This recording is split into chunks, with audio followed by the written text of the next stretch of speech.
Can you all see? Yes, we can see. We can see your screen. You can full scale it.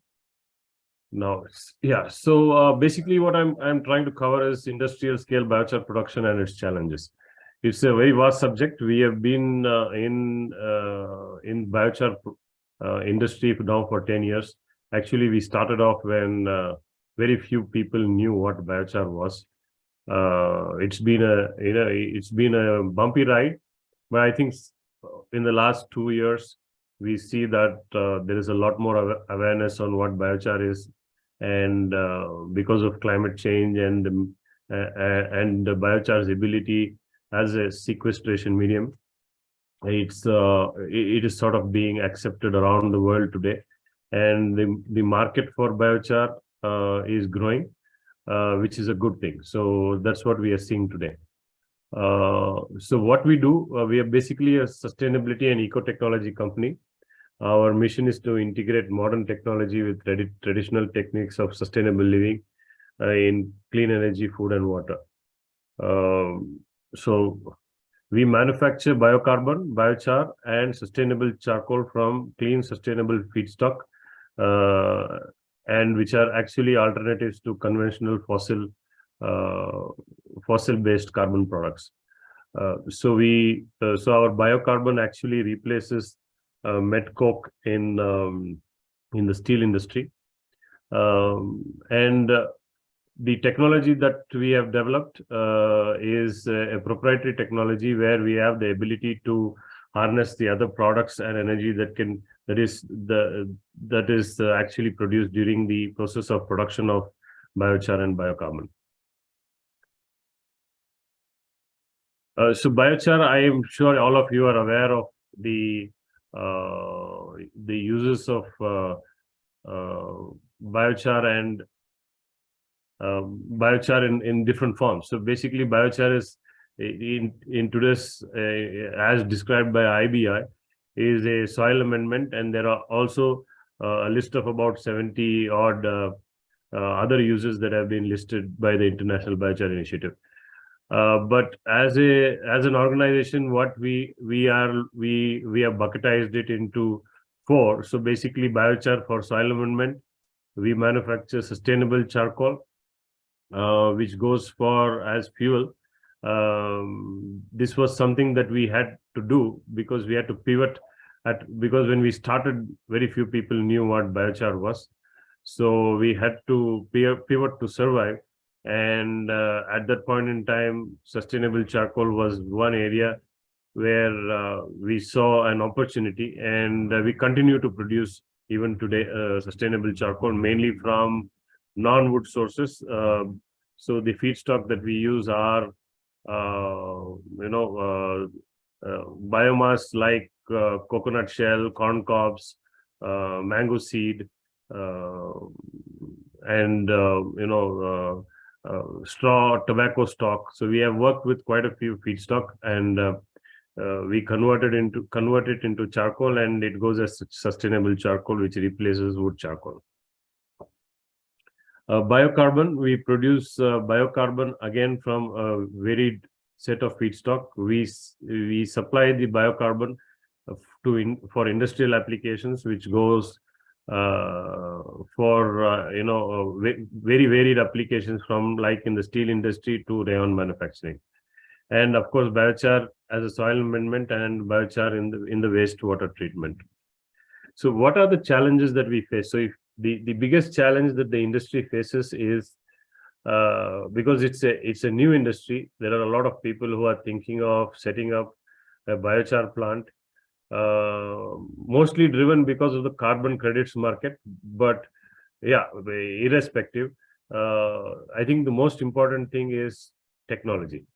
If we are able to pick the right technology for the scale of production that we want and the quality of end product that we want, I think that's the game. That we have won the game 50%. So if you look at the different technologies that are available, commercial technologies or technologies that are developing, the most talked about is a indirectly heated pyrolysis reactor. So there are three different ways. So we have gone into the different technologies, and we have built our own equipment. We have had a indirectly heated, we have had a gasifier, we also have an hybrid, and we also have worked extensively with conventional technologies like the Contiki kiln and the improvised pit with a chimney. We have collected a lot of data in terms of the performance of each of these different equipment, as well as the performance of different feedstock. So if you look at the indirectly heated pyrolysis reactor, which is probably the most most talked about today, the advantages are it delivers a very high quality end product. It's got a very high recovery of carbon. So the operating temperatures is optimum. So generally for biochar production, the recommended temperature range is between 450 and 650 degrees. The indirectly heated pyrolysis reactor, the general operating temperature is in that range. Easy to control process parameters. The disadvantages are it's a very slow process. It's extremely difficult to scale. There is a lot of dependency on the feedstock to get an energy balance.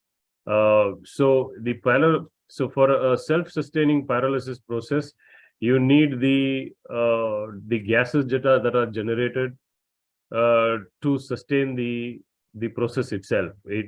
Whereas in an indirectly heated pyrolysis reactor, there is a lot of dependency on the feedstock. So mostly high lignin content feedstock works very well, whereas other feedstocks which are low density, high on cellulose, it is very difficult to get an energy balance.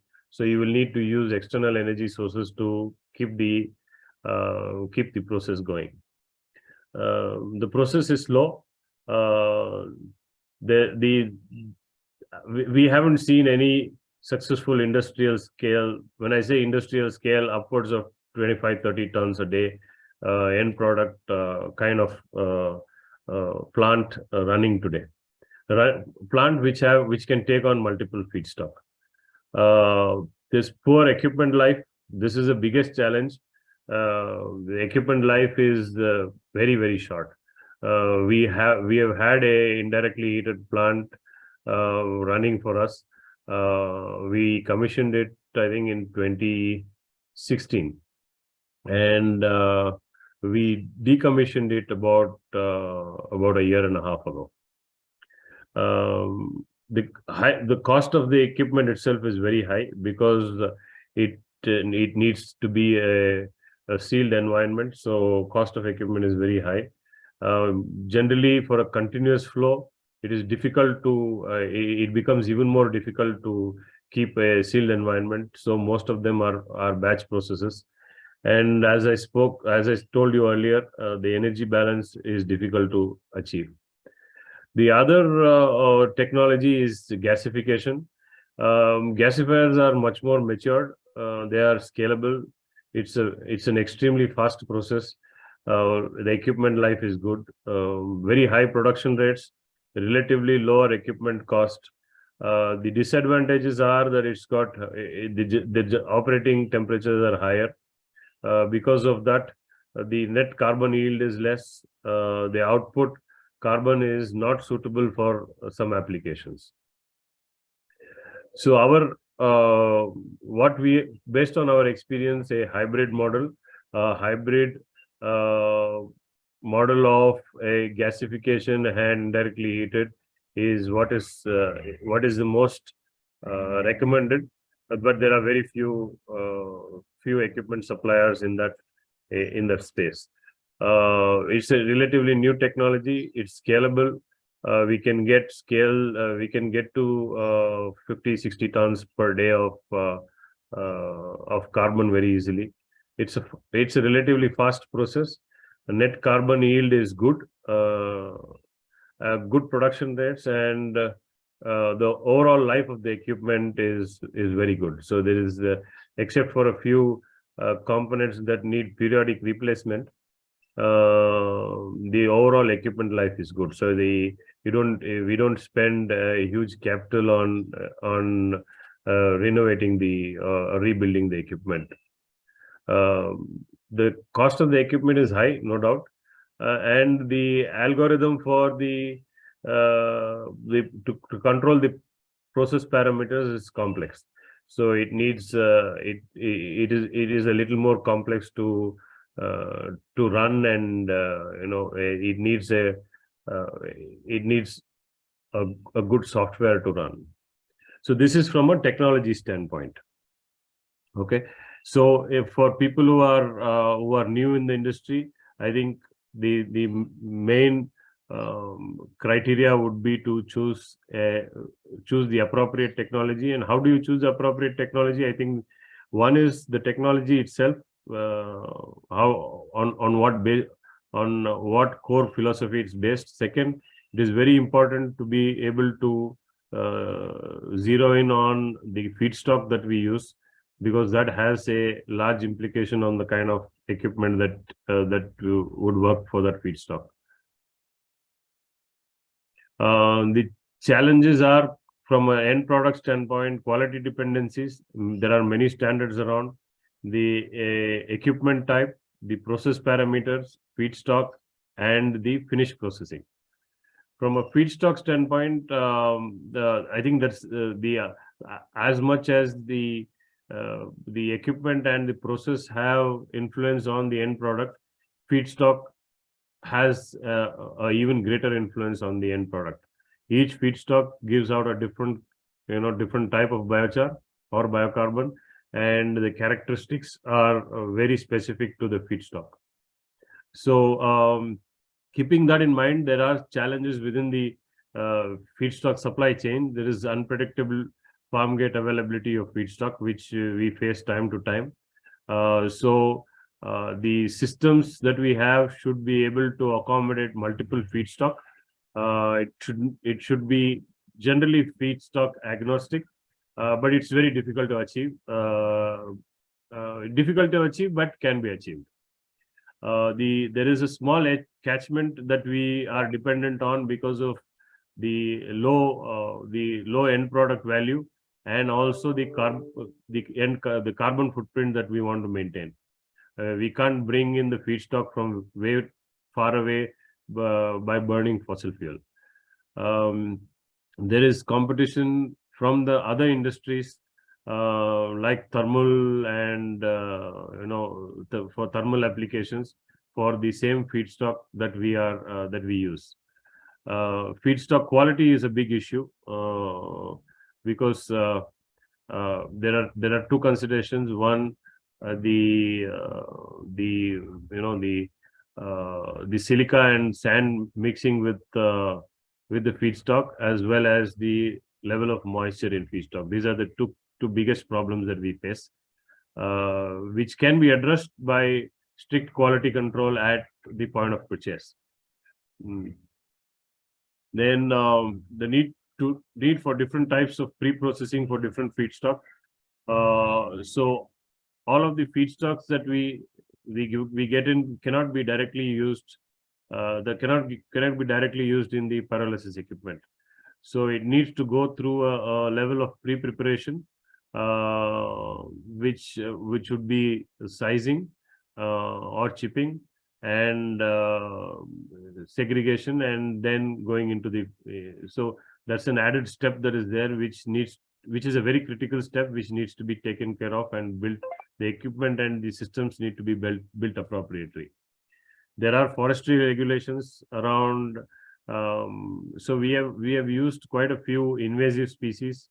We have worked with lantana. We have worked with juliflora. They actually produce some excellent biochar. But then the problem is that though they are invasive species, they destroy the local plant species. There is, to harvest them is a nightmare, because most of them are in forest area, and it's difficult to difficult to convince the local authorities, the forest authorities, to oblige. It is mandatory to have bulk storage for feedstock to ensure that there is year-long availability. Without that, it is very difficult to guarantee supply through the year, especially in a country like India, where we have 5 to 6 months of monsoon. It is difficult to get feedstock during the monsoons. So those are the very top level points of that I wanted to bring out today, because the time was limited.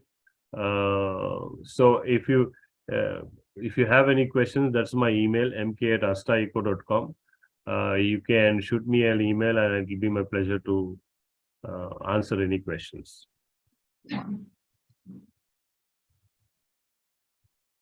Yes, thank you, sir. Is there any questions on MK Shankar's presentation?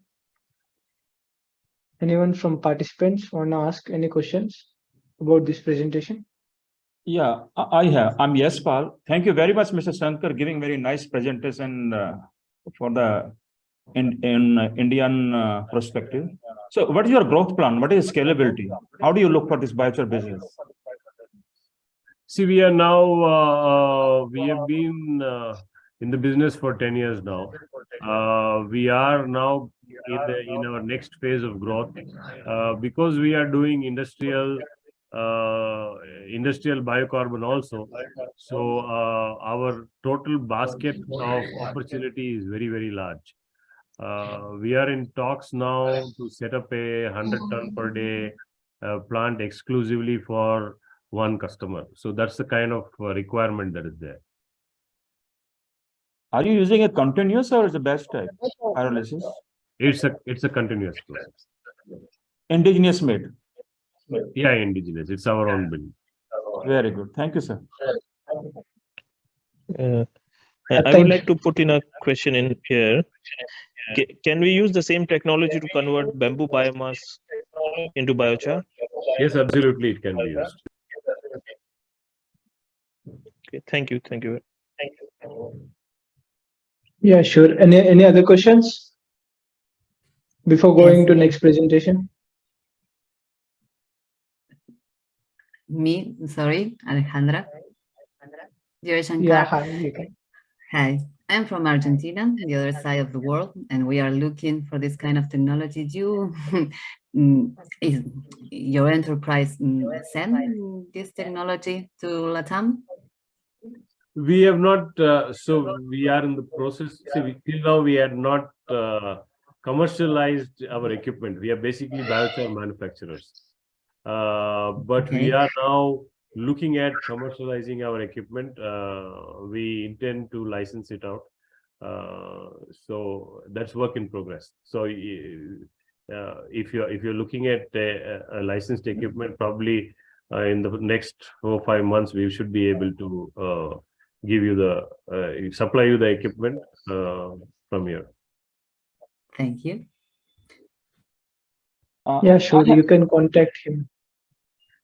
I have one question. Mr. Shankar, is your unit certified by any certification body like EBI or Puro, or are you generating some corp now?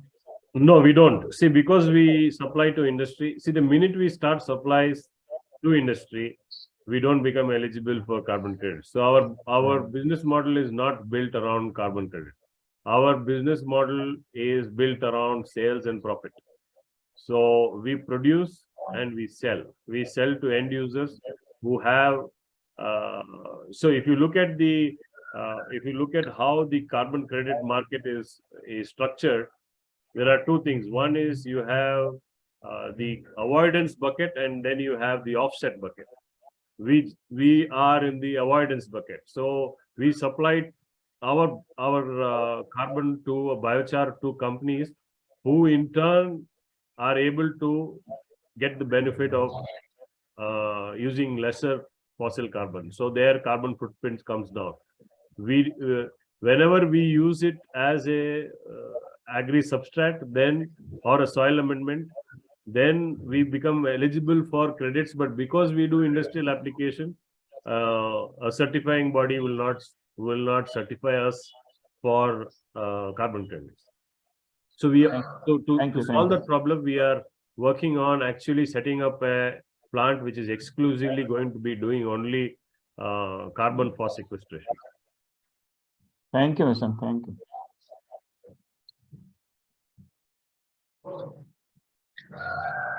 Yeah, is there any other questions? Can we move with next presentation? If time is there, can I ask the question? Yeah, who is this? May I know? Yeah, Yespal here. If time is there, can I ask you one more last question to Mr. Shankar? Yeah, you can ask. Yeah, this, as you mentioned, you are planning for another 100 ton per day. So that will be going to as a certified, or it will be again industrial use, that biochar? Industrial application.